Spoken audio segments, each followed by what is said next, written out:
रंधावा जी, सबसे पहले कल जो अनाउंसमेंट हुई है उससे एक पूरा नैरेटिव, एक मोमेंटम बन गया है कि आप गुरदासपुर से लड़ रहे हैं। सबसे पहले आपका रिएक्शन क्या था? तैयार थे या पार्टी ने बोला? What was your first reaction? नहीं, देखिए, मैं तो 25 को शाम को राजस्थान से आया था। 27 को मेरे को कॉल आई कि आप गुरदासपुर से इलेक्शन लड़ेंगे। तो मैं आप भी था कि जब 1.5 साल से इलेक्शन लड़ रहा हूं, अब अपनी असेंबली की, पार्लियामेंट की इलेक्शन की तैयारी करेंगे कि जो आएगा कैंडिडेट उसके साथ चलेंगे। तो मैंने नाम भी दिया था, पता नहीं क्यों हाईकमांड ने फिर मेरे को ही कहा। तो जो उन्होंने कहा कि पार्टी का डिसिप्लिन, पार्टी की बात, वो मेरे परिवार में नहीं है कि जो पार्टी कहे कि उसको कहेंगे नहीं जी मेरे को छुट्टी दो, मेरे को ये करो। कमजोरी नहीं दिखानी चाहिए। अगर पार्टी ने जहां तक भेजा है तो पार्टी ने जो कहा है उसके ऊपर खरा उतरना चाहिए। ठीक है, तो क्या कुछ मुद्दे रहेंगे? क्योंकि गुरदासपुर जो है पहले बीजेपी का गढ़ जरूर माना जाता है। नहीं, मैं नहीं मानता। नहीं मानते क्योंकि सनी देओल वहां से जीते थे। नहीं, एक सनी देओल ही गढ़ बन गया। मैं नहीं मानता। तो क्या मानते हैं आप? देखिए, वहां से जो बीजेपी का अध्यक्ष बना है उसको भी तो हमने जताकर भेजा था। वो उस टाइम वो कांग्रेस ही था। तो अब क्या कैसे बन जाएगी?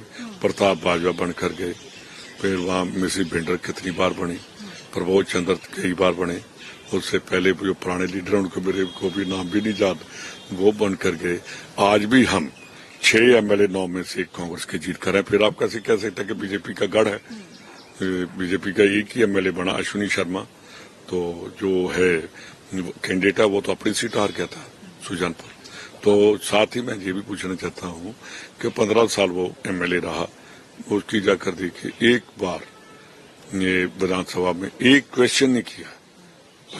गुरदासपुर का तो क्या करना था, अपनी कंस्टिट्यूंसी का भी एक बार उनकी गवर्नमेंट के रहते हुए भी, अकाली दल बीजेपी का गठबंधन था, उसमें रहते हुए भी एक बार भी वहां उसने सवाल जवाब नहीं किए। तो अभी आप मानते हैं कि सारा माझा जो है, सारे कांग्रेस लीडर्स जो हैं वो इकट्ठे हैं, इन फाइटिंग नहीं है? आप देख रहे हैं कि अमृतसर में देखा आपने कहीं इन फाइटिंग देखी? माझा का आ गया खडूर साहब, देखे कोई इन फाइटिंग नहीं। गुरदासपुर में आपने देखी, कोई कांग्रेस में इन फाइटिंग नहीं है। माझे वाले तो ऐसे भी हैं कि वो कभी लड़ाई रखते नहीं। लड़ाई उनकी अंदर बैठकर हो जाती है, बाहर निकलकर फिर वही इकट्ठे रहती है। तो आप मानते हैं कि कांग्रेस अभी, क्योंकि बहुत सारे लोग कांग्रेस छोड़ के जा रहे हैं आजकल, आज हालांकि बड़ी ज्वाइनिंग हो भी रही है, लेकिन इन फाइटिंग की वजह से नहीं, इन फाइटिंग की वजह से नहीं। मैं कहता कि इन फाइटिंग क्या थी, जब सुनील जाखड़ कांग्रेस छोड़कर गया तो वो तो हमारा कैंपेन कमेटी का चेयरमैन था, हमारा प्रदेश कांग्रेस कमेटी का प्रधान रहा।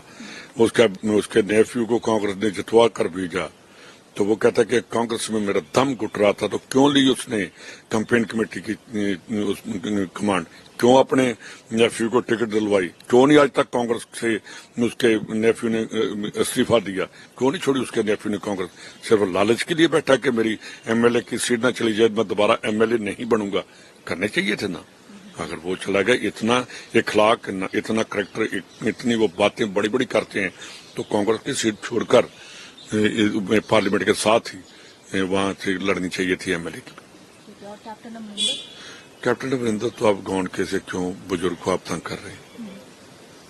जो आदमी 2017 में 48,000 वोट लेकर जीत रहा है, तो जब अब की इलेक्शन आई तो मात्र 24,000 वोट लिए, जीत के भी आधा हिस्सा, बाकी पता नहीं कहाँ चले गए। तो आपको लग रहा है कि कांग्रेस अब इकट्ठी होकर हर जगह इलेक्शन देखना जी, कांग्रेस नहीं, कांग्रेस का वर्कर इकट्ठा हो गया है कि जो लीडर हमें धोखा देते हैं, विश्वासघात करते हैं, उनको मुंह मत लगाओ।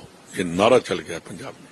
अगर आप ये वीडियो YouTube पर देख रहे हैं तो हमारे चैनल को सब्सक्राइब करें और बेल आइकन को दबाना ना भूलें। अगर आप Facebook पर ये वीडियो देख रहे हैं तो हमारे पेज को लाइक करें।